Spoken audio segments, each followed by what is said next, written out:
start. And good morning. Good morning. Thank you so much for being here. I know it's a Saturday morning, and sometimes 9 a.m. might not be the most desired time frame to sit and listen to someone talk through a television. However, I do know that. And my commitment is to make sure that I make this next, whatever, 40 minutes, 45 minutes together valuable and worth your time, because I'm a big believer that the two most valuable assets we have as human beings, number one is our health. So if you don't have your health, you don't have nothing. So when we're out there drinking, using, struggling with mental health, all that kind of stuff like that, we know that we're just a shell of ourselves. So we really don't have ourselves. And then if you ever lose your health, we've all been there. We've seen family members, loved ones lose their health, and it's once it deteriorates and goes, man, a lot of things go. So health is important, and time is just as important for me. I strongly believe that time is our most valuable commodity, our most valuable asset. As these seconds click away, my friends, they never come back, right? You can't, no matter how rich you are, you can't go buy a bunch of time. No matter how smart you are, you can't go invest a bunch of time in a Swiss bank account. Time is precious. So when you give your time to somebody, I hope that you value what you're doing there. So all that being said, let me tell you about myself. There's a few of you who don't know me. My name is Param. I have a master's degree in marriage and family therapy. I'm a licensed advanced alcohol and drug counselor. I'm also clean and sober. So I've been clean and sober since June 13th, 2008. This June is going to be 13 years. So I like that. So it's a nice number. I also coach high school basketball. This is season 12 for us right now. So we're in the midst of a season a little bit later. But all that being said, I manage and run Buckeye Chadwick House, Ohio House. So sometimes you see me walking around the hallways when I'm there. I'm usually in some meetings or anything like that. But this is my favorite thing to do, is to get up on Saturdays and do this. I used to force everyone to come to the facility like at 8 a.m. on a Saturday. So you guys got the COVID pandemic helped out there, because that was really everyone's least favorite thing to do. So that being said, let's start this off. This one is, I'm just pulling up my screen here because I have a PowerPoint that you guys don't need to see, but this is one that I think is going to be valuable to everyone here, because it talks about the 5 major pieces of the life puzzle. Okay. Now, why is that title, first of all, creative? I think it's because we're all trying to figure it out. Myself talking to you, you listening to me, your loved ones that are connected to you, everyone is just trying to figure this thing out, this thing called life, right? And if you've noticed, and I'm sure you have, as we're coming up and growing up in life, we don't have like this step-by-step guide on how to live life and what to do in certain circumstances. And when your heart's broken, how to mend it. And when you're, stuck in your head, how do you get out of your head? And when someone lies to you, how do you deal with any type of anger, resentment? When you feel experiences like guilt, shame, what do you do with them? So no one teaches us that stuff. So this talk, again, is titled The Major Pieces of Life's Puzzle. And I'm going to try to do my best to give you what the pieces are, okay? And hopefully you find some value in that. So, my friends, it's only 5 different pieces, life's puzzle, even though it's complicated. Sometimes it's not as complicated as we think. And the first one is, as a human being, you got to figure out what your personal philosophy is, okay? And this isn't like a deep, weird, talk I'm having. It's not like a mushroom, weed, psychedelic talk I'm having first thing on a Saturday morning. Your personal philosophy is this. It's how you view the world. It's how you think. It's how you view the world. It's what you believe. It's your personal philosophy. Good morning, Jake. I'm happy you're here too, bud. So the most important component here is, like, where does your philosophy come from? Like, we all have one, by the way. You have a personal philosophy. Where does it come from? Where did you get it from? Now, a lot of us, if you're struggling with addictions, this and that, you've had a certain type of lifestyle that you've had, right? If you've come from trauma, like many of us have, trauma shapes your philosophy. If you've had, people hurt you, if you've been taken advantage of, all these things impact your philosophy. So it's first and foremost, the pieces of the life's puzzle is finding out, what's my personal philosophy.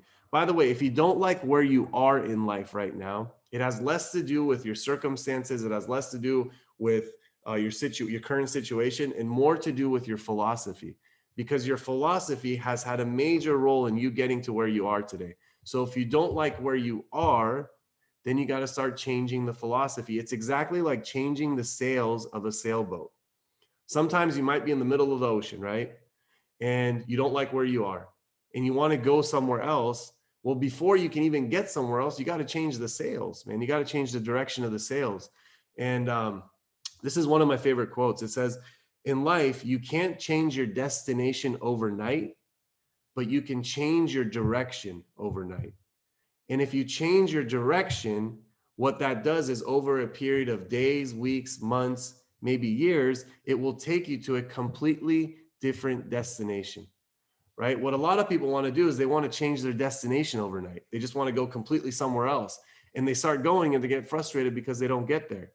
All you got to do sometimes is make the smallest change in the direction that you want to go, the smallest change in the way you want to live your life. And over time, that small change will produce massive results, right? I say it every single week to you guys. People overestimate what they can do in 30 days and underestimate what they can do in a year, right? So please remember that.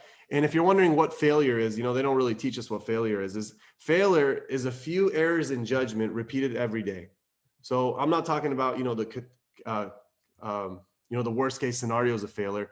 If you know that you're doing something every single day repeatedly, and it's an error in judgment, like better, but despite of knowing better, you're still doing it, that is the definition of failure for me. Because we're all going to screw up. We're all going to make mistakes. We're all going to wish we could have a take back, right? But if you know better, like a lot of you, by the way, that have been through the program, or a lot of you that have known, what you're supposed to do, if you continue to do something that you're not supposed to do over and over again, that's straight on you. It's not on the counselor. It's not on addiction. It's not on your sober living environment, man. That's on you. So, when it's accumulated, it's called disaster. So failure repeated every day, when you know better, it turns into disaster. And success, which is the opposite of it, because we always got to talk about success, is a few simple disciplines practiced every single day. So all you have to do is find 3 to 5 things that is going to help you, and practice them every single day, no matter what. I promise you this, as someone that not only is a therapist, not only as a clinician, not only as a sober human being, I know for a fact that if you practice 3 to 5 healthy, positive things for yourself on a regular basis, no matter what, it will take you to a much better place than you currently are right now. We are a byproduct of the things that we repeatedly do. We are a byproduct of the things that we repeatedly hear. We are a byproduct of the things that we repeatedly surround ourselves with, right? So it's on us to create that. So that's the first one, is your personal philosophy. Let me plug in my computer real quick, guys. It's about to die on us. We can't have that happen. Okay. Save the day. Is my audio still coming good? Because I changed my microphone. Can you guys still hear me? Okay, cool. So that was the first one, personal philosophy. There's only 5 of these. The next one is your attitude. I know it's cliche to say, they say life is 10% what happens and 90% what you think of it. But your attitude, what I'm talking about here, is your past, your present, and your future, right? A lot of us live in our stories. And when I say a lot of us, I'm identifying with you, because I know what it's like to be in those couches. I'm a product of treatment. I'm a product of sober living. I was a house manager for 10 months. I've worked in the treatment industry for over a decade now. I'm one of you. I get it, right? Many of you make your story and who you are and your identity like all you are. All you are. You keep talking about, just who you were in the past. And here's the thing you got to do, man. If you're trying to change your life, this is a major piece of the life puzzle. You have to make your future bigger than your past. You have to make your future bigger than your past. Like who you are, who you're becoming, where you're going, what you're going to do, how you're going to live, the way you're going to experience life. That has to be bigger than who you were in the past, what you did in the past, how you felt in the past, how you experienced in the past. Because if it's not, guess which one's going to keep winning? The past is going to keep showing up in your future over and over and over again. It's going to kick your ass, by the way. Because after a while, you believe that that's all you are. And that's not the case, by the way. The beginning of these talks, I always say these talks are dedicated to the possibility of human transformation. I believe that everybody, including myself, including all you, 6 people watching this right now, you can transform who you are, how you live, what you do. You could transform your entire experience in this moment that you're listening to this, moving forward. It's available to us. That's like the coolest part about being a human, that we can constantly transform and evolve and redefine ourselves. So please take that from me as someone that's seen many people do it. And I don't know what it is. People think it has to be like this big life event that makes you change. No, it doesn't. Someday it's just a moment. For most people, it was just one moment in their life, you know, that made them kind of just say, yo, I got to wake up and start living differently. Um, your attitude is also how you feel about others. A lot of you come into these rooms and you got some massive trust issues. A lot of them rightfully so. The life has done you dirty, and then you stop doing things that were trustworthy, and it compounds that. But how you feel about others is a big piece, because if, as long as you bring that mindset in, that negative attitude towards other human beings, you're going to have a hard time, because there are some people that are trustworthy. There are some people that can actually help. There are some people that actually give a shit. And if you filter all of them out because you don't, you got some issues in the past, it's going to be a really lonely existence. Often takes people back to relapse, by the way. How you feel about how you feel about yourself is a part of your attitude. I've yet to meet someone coming in here saying, I love everything about myself. I'm proud of myself. I do things really well. Most people I talk to, they're full of guilt. Guilt comes from what? Doing something you shouldn't have done, or not doing something you should have done. So we're full of guilt. A lot of people are full of shame. They just feel like they're a bad person, regardless of what they've done. And that's usually because someone in their life has told them that numerous times. They just weren't good enough. We usually feel like we gave up on our potential, hopes, dreams, ambitions, that kind of stuff like that. So how you feel about yourself is a part of your attitude, and you got to shift that. You got to look at the person you are today and just rewind the tape to the person you were before you got here, and you have to see growth. And you might say, well, there not that many things have changed. And I'm like, yeah, there is, man. Like, you couldn't put a drink down, you couldn't put a drug down, you couldn't communicate with others without blowing up. Those are all changes, but you got to see them. And unfortunately, sometimes we're the last one who sees change in ourselves. So that's why it becomes important to learn how to trust others. You got to start asking people, hey, what changes have you seen in me? Family members can tell you quickly, because they're the ones that often know the best. And then change starts with education, not inspiration. So some of you are going to get inspired by my talk, and you're going to say, you know what, he said some good shit, I'm going to go do this. And 24 hours later, all of a sudden that's going to dwindle away, because inspiration doesn't last forever. That's why we constantly got to get inspired. But instead of inspiration, maybe go get some education. Like I'm telling you about this, 5 pieces of the life's puzzle. It comes from this guy named Jim Rohn. It's a book. Maybe go get a little bit deeper into these concepts. Maybe just focus on one of them and just take a deeper dive. Get educated on yourself, about others. Watch other people that have positive personal philosophies, and see, what do they do that I don't do. Maybe there's some value in it. The next one I have is activity. This is in the program we usually call this change, but I'll give you 2 examples. So one of them is, you should change, you could change, and you won't change. That equals disaster. So should change, could change, won't change. It's called disaster. It's also called being really stubborn. It's also called being closed-minded. And the other one is should change, could change, and will change. That's transformation. So if you want to head towards disaster, all you got to do is not change the things you want to change. And if you're like, dude, if it was that easy, I wouldn't be here. Sometimes it is that easy, because remember this, things that are easy to do are also easy not to do.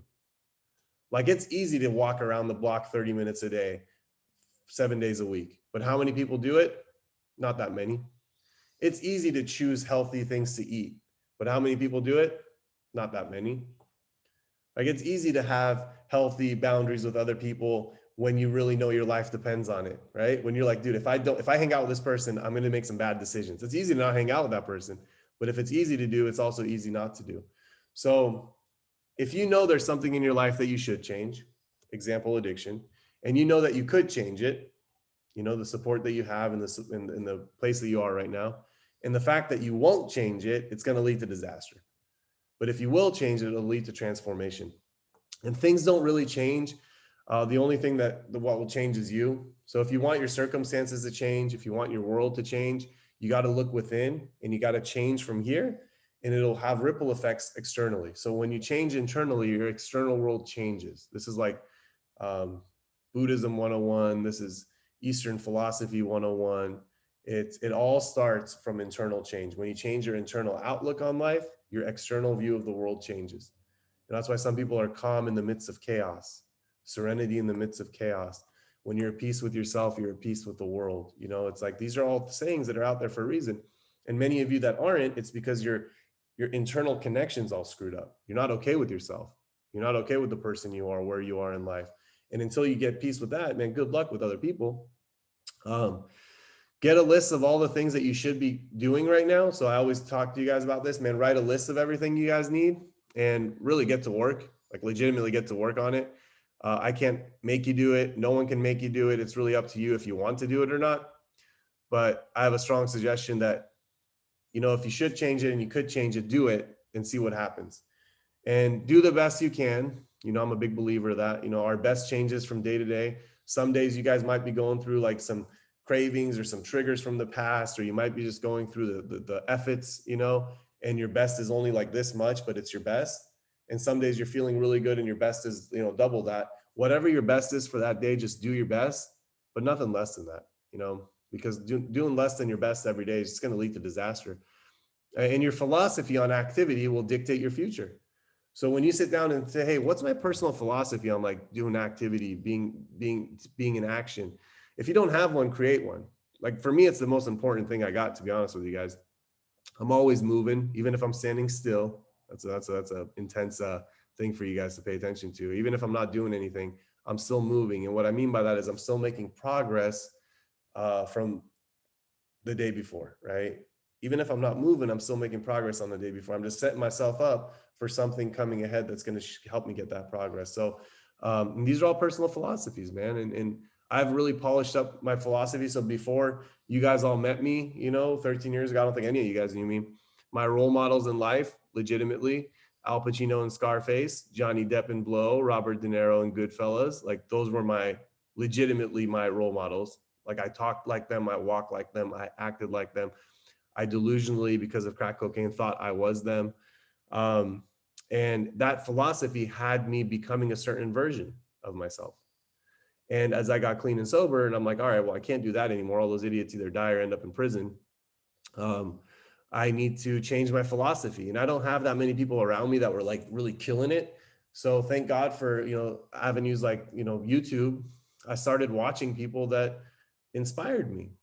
And it's not like when you watch them once, man, you could start really going in a rabbit hole. You could start watching their interviews they've ever done. You can watch how they got to where they are. You can watch how they start their day. You can watch, vlogs of them living their life. And I just started like doing the same thing I did with Robert De Niro in Goodfellas, Al Pacino in Scarface, Johnny Depp in Blow. I kept watching and watching and watching. I kept watching and watching here. And all of a sudden I started realizing I'm talking different.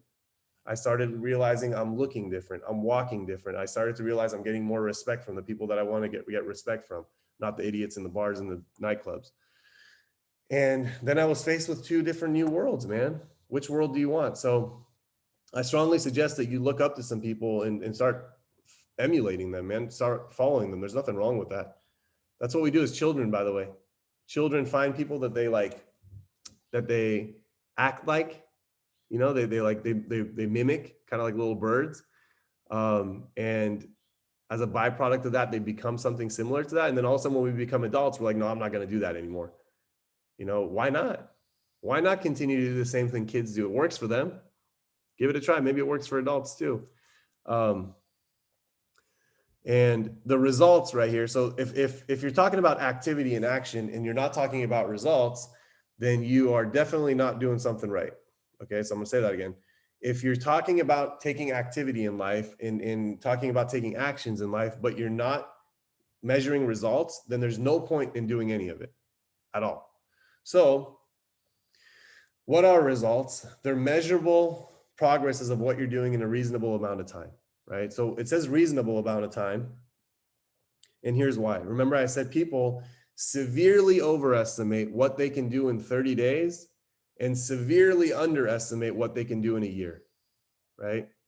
And the smaller version of that is people overestimate what they can do in a week and underestimate what they can do in a month.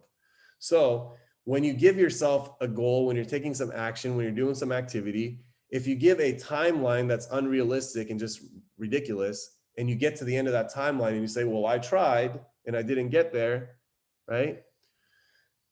And you get frustrated and you revert back to your old ways, that has less to do with what your goal was and more to do with how shitty the timeline was. Because I'll tell you this, I've had people tell me, hey, I need to lose 26 pounds, right? 25 pounds, reasonable amount of weight, not too heavy. And they go on a weight loss diet. And about a month later, they've lost about 4 pounds and they're super discouraged.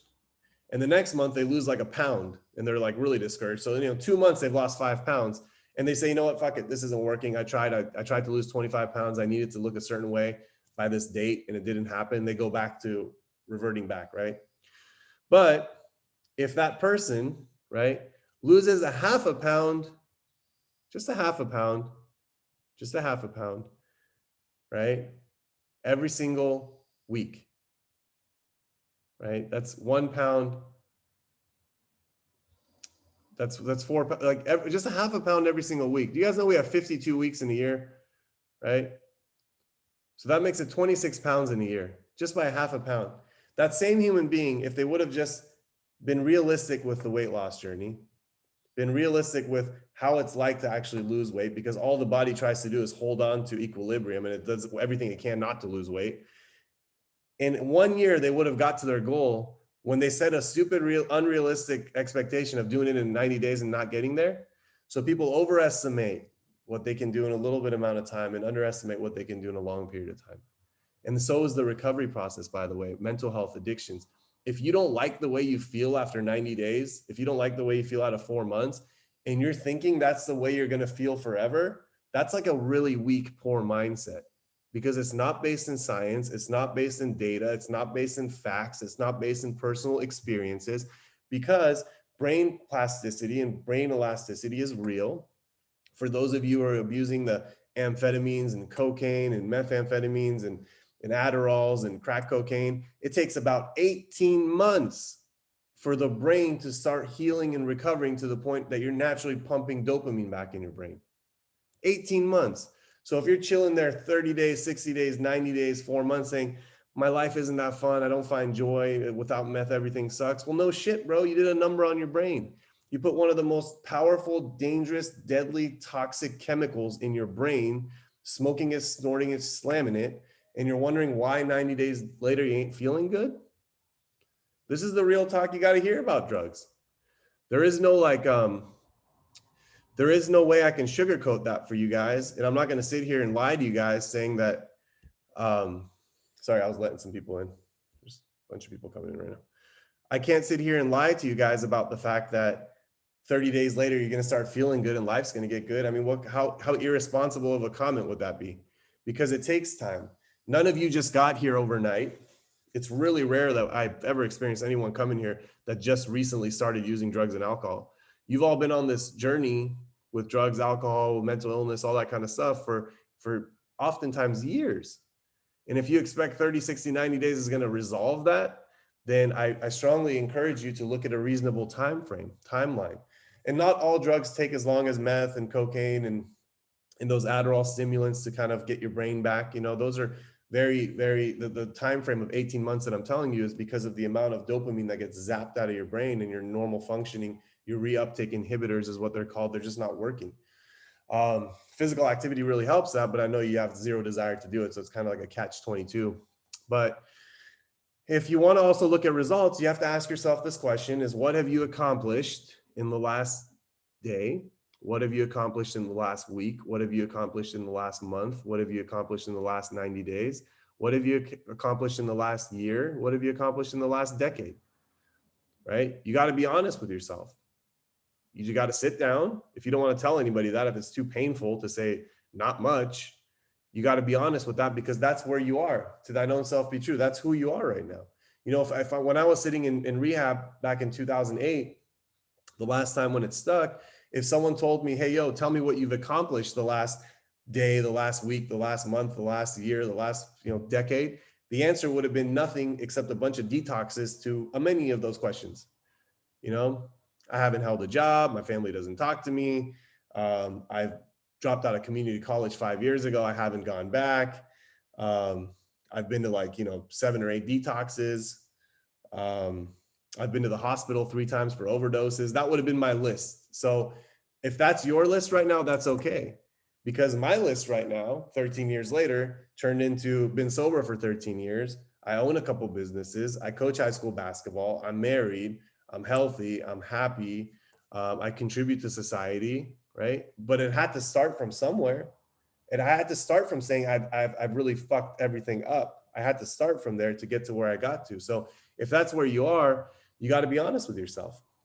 And where do you look to see all those things? What have you accomplished? Well, look at your happiness.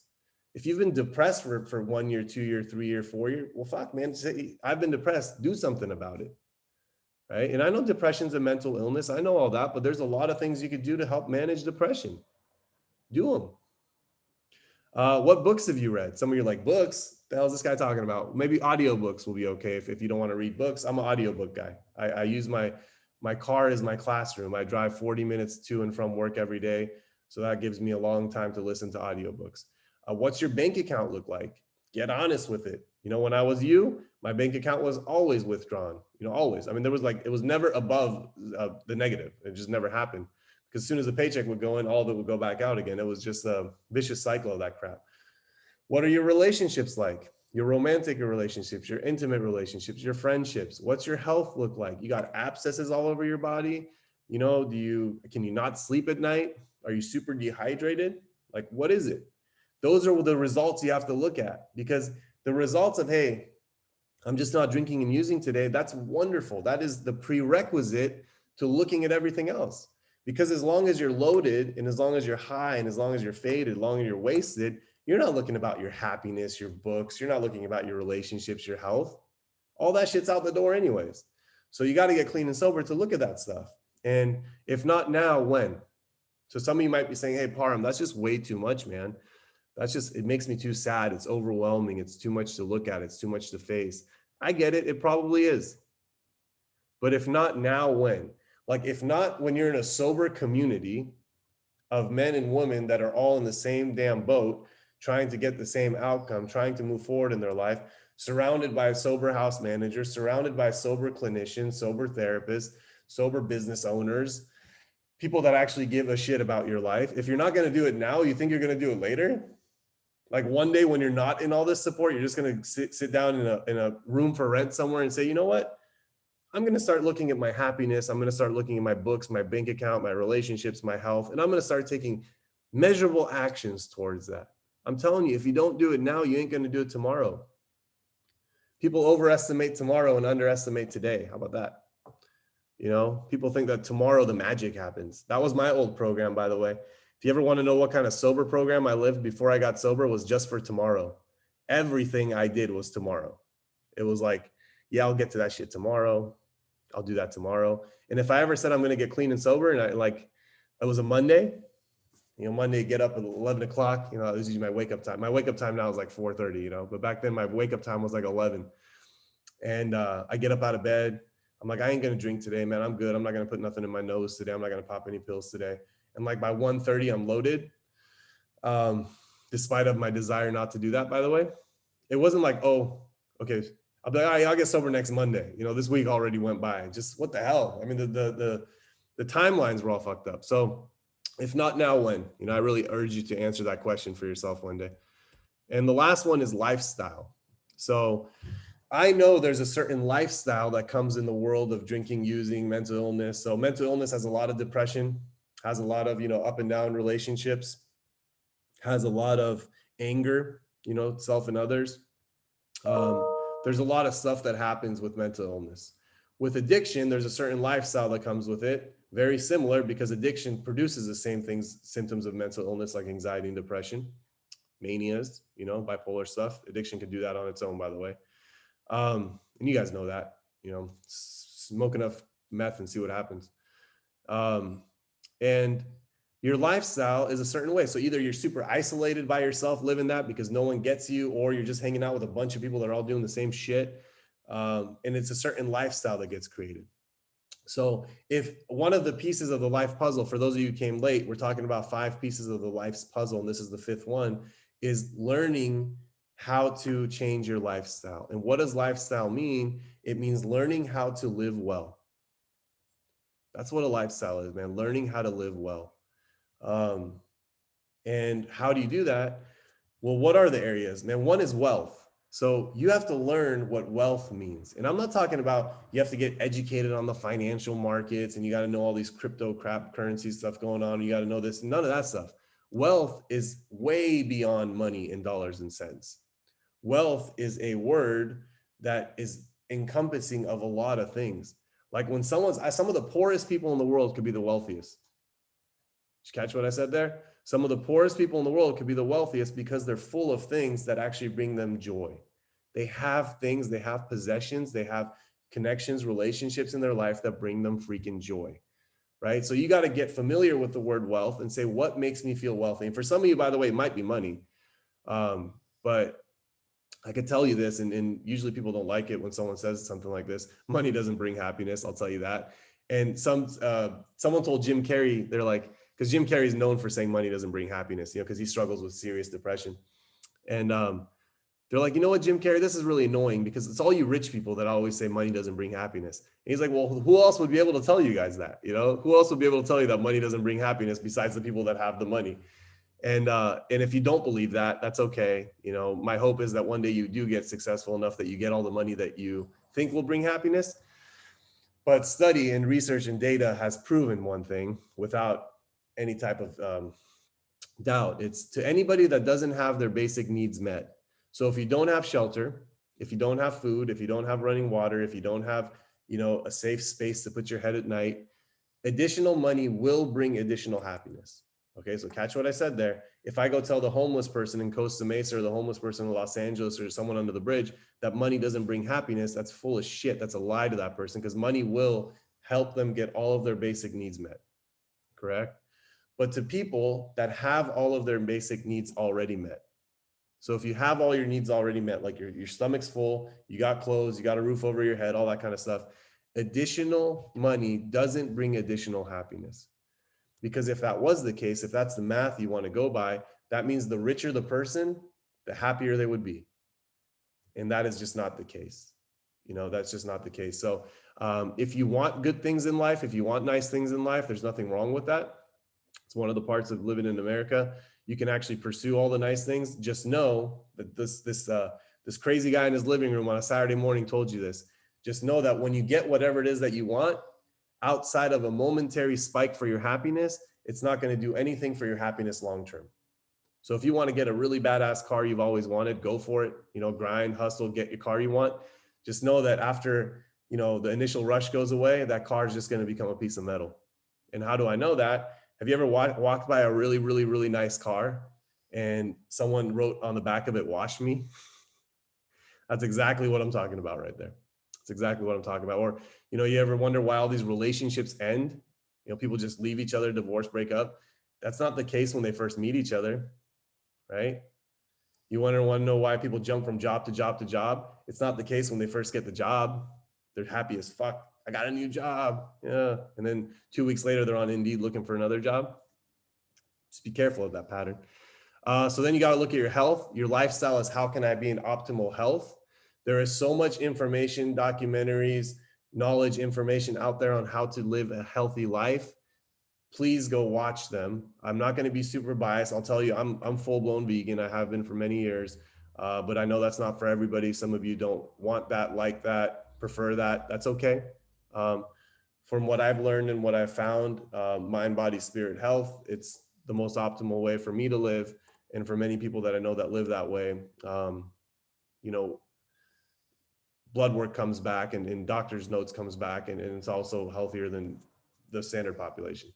But it's not for everyone. You can watch a documentary that discredits everything, I can tell you, and you can go with that. And I'm okay with that. Just find out what's healthy for you, right? Find out what's healthy for you. You got to find out what brings happiness and joy, right?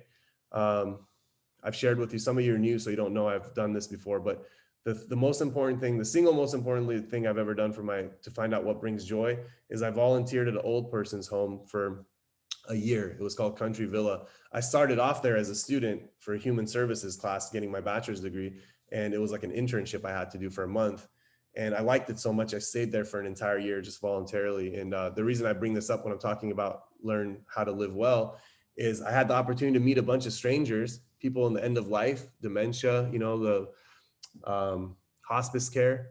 and I got to interview them and ask them a bunch of questions, and I got to see immediately what fucking sparked joy in them, what made them happy.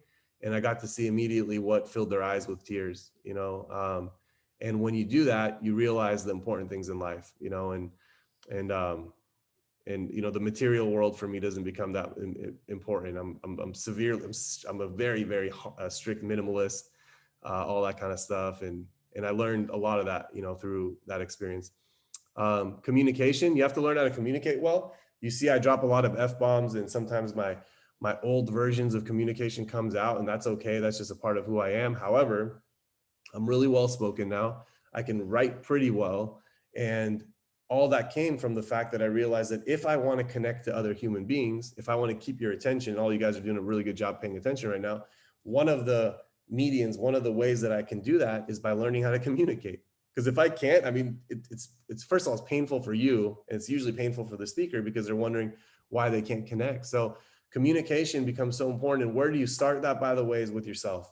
Every single one of you in sober living are disconnected from yourself. You might not be now because you've been here for a little bit, but when you get here, you're severely disconnected from yourself because you don't communicate with yourself, because you have become a stranger to yourself.